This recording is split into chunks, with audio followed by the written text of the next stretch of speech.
Good morning. I have a confession to make. I'm not the easiest person to watch TV with.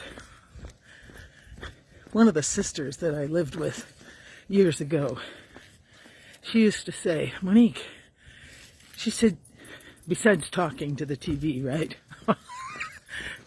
She said, you always see what's not there. You always see the trouble around the corner. You see what's not written in the script. You query, you ask questions about why the director placed the person here or why the edit was done this way. And she's totally right. So, don't watch TV with me if you don't want a running commentary.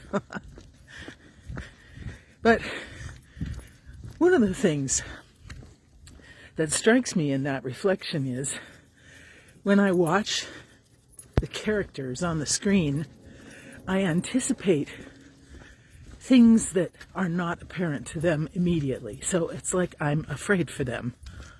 So I want to fix it, right? I want to help. I'm taking an online retreat this Advent. And I don't usually do that, but this one I was drawn to. And one of the reflections this week was on Psalm 27, which just happens to be the psalm for Sunday.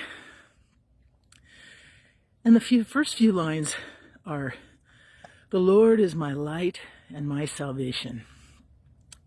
Of whom should I be afraid? The Lord is my life's refuge. What should I fear?" And I sat with those questions for a while in the morning, praying. And the answer I came up with, right, because I got to answer that question, of whom should I be afraid? The answer I came up with surprised me. Who am I afraid of in my life? Me. I'm afraid that my over-preoccupation with details, my desperate desire to do what is right and good, my longing to throw all my energy behind positive causes, might actually get in the way of what the divine wants me to experience. I'm busy about many things. I'm making sure that the scene is set well. But perhaps that's not what the divine wants for me. And I really sat with that for a while this week. In fact, I'm still sitting with it.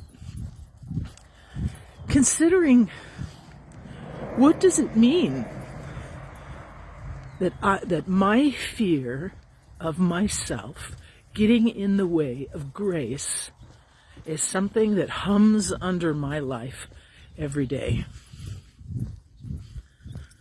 And I wanted to pose the same question to you. The Lord is my light and my salvation. Of whom should I be afraid? The Lord is my life's refuge. The divine is my life's refuge.